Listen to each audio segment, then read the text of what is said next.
আচ্ছা, বলো তো, এটা শুধু আমার সঙ্গেই ঘটে নাকি তোমাদের সঙ্গে? কি, তাই তো? জানতে হলে পুরো ব্লগটা দেখতে হবে। Hello everyone, welcome back to my channel with a new blog. আজকের আমাদের একটা বিয়েবাড়ি আছে, তো আমি অলরেডি রেডি হয়ে গেছি। চলো এবার ভেন্যুতে গিয়ে দেখা হচ্ছে। আমরা ভেন্যুতে অলরেডি পৌঁছে গেছি।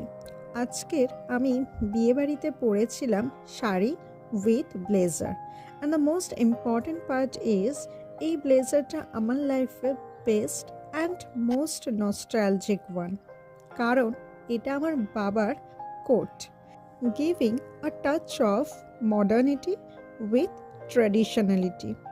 প্রথমে ঢুকেই দর্শন হয়ে গেল গণপতি বাপ্পার। তারপর আর কি, একটু স্টার্টারের দিকে যাওয়া শুরু করলাম রেশমি কাবাব দিয়ে, and it was quite soft and tender.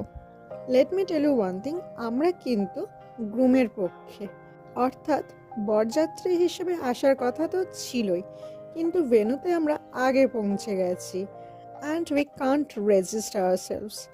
এখনও অবধি বর এসে পৌঁছায়নি।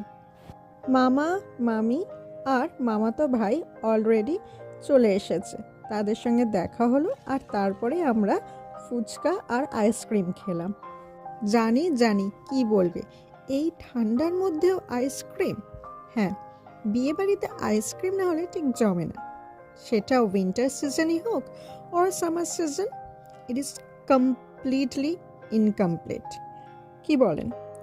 ইতিমধ্যে বর চলে এসেছে। ভেন্যুর ব্যালকনিতে লোকের লোকারণ্য, আর নিচে তো আমরা সকলে ছিলামই।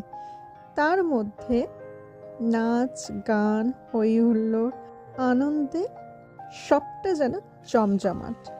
ক্যামেরাম্যানের পাল্লায় পড়ে প্রায় 5 বার মামাকে হলো মিষ্টি খেতে হলো। উপস, আমি তো এতক্ষণ বলিনি যে কার বিয়েবাড়িতে গিয়েছি। আমার মার মামাতো ভাই, তাই আমার মামা। আচ্ছা, তোমরা বলো তো, এটা শুধু আমার সঙ্গেই ঘটে নাকি তোমাদেরও সঙ্গে একই জিনিস ঘটেছে? যখন কোনো ইনভিটেশন পায় না, বিশেষ করে বিয়ে বাড়ির, তখন সারা বছরে একটাও জোটে না কপালে, কিন্তু যখন পায় তখন একদিনে 3টে বিয়ে বাড়ি। তাও জানতাম বিয়েবাড়ির ইনভিটেশনগুলো একটু কাছাকাছি, তাহলে একটু গিয়ে একটু খেয়ে আসতে পারতাম। না, তাও নয়, এত দূরে দূরে যে যেতে আর আসতেও টাইম লাগবে, তাই সব থেকে ক্লোজেস্ট রিলেটিভেরই বিয়েবাড়িটা অ্যাটেন্ড করতে হলো। একদিনে 3টে বিয়েবাড়িতে ইনভিটেশন, ভাবা যায়? এই বিয়েবাড়িতে আমি আমার মার মামার বাড়ি অনেক লোকের সঙ্গে আলাপ করেছিলাম, অনেক নতুন পরিচয় বেড়েছে। কয়েকজনকে আমি ফেসবুকের মাধ্যমে অলরেডি চিনতাম, মাই চিনিয়েছিল। নেক্সট আবার চলে গেলাম স্টার্টারের দিকে, চিলি, বেবিকর্ন আর কফি ট্রাই করতে। Now let's meet bride. কয়েকটা ফটো তুলে চলে গিয়েছিলাম খাবারের জায়গায়। বেশ খিদে পেয়েছে, 10টা অলরেডি বেজে গেছে, কিন্তু খেতে যাওয়ার আগে চলুন ভেন্যুটা একটু আপনাদেরকে ঘুরে দেখাই ইন এ সার্কেল মোড। মেনুটা শুরু করেছিলাম ফিশ চপ দিয়ে, আর সব থেকে যেটা ভালো লেগেছিল সেটা হলো মাটন কারিটা। It was really really fabulous. বাকি মেনুটা আপনারা মেনু কার্ড থেকে দেখে নিন, পুরোটা ভিডিও করা হয়নি।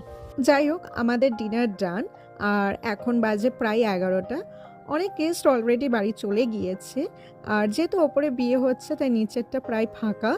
আমাদের এখনও টোটো এসে পৌঁছায়নি, অনেকটা রাতও হয়ে গেছে, তাই সেই টাইমটা ইউটিলাইজ করলাম by clicking some photos with dear and near ones, দিদা, মামিরা এবং মাসিদের সঙ্গে। আমরা হলো এখন বাড়ি চলে এসেছি, বিয়েবাড়ি শেষ, প্রচণ্ড ক্লান্ত। থ্যাঙ্কস ফর ওয়াচিং, দেখা হবে আবার একটা নতুন ব্লগে। আর হ্যাঁ, যদি আমার চ্যানেল নতুন হয়ে থাকো তাহলে একটা সাবস্ক্রাইব করে দিও। Bye bye. ভাবলাম ব্লগটা শেষ করব, কিন্তু তারপরেই মনে পড়লো যে তোমাদেরকে তো গুড নাইট করা হয়নি, তাই আবার চলে এলাম। ফ্রেশ হয়ে গেছি, Now it's time to bed. Thanks for watching. Bye bye. Good night.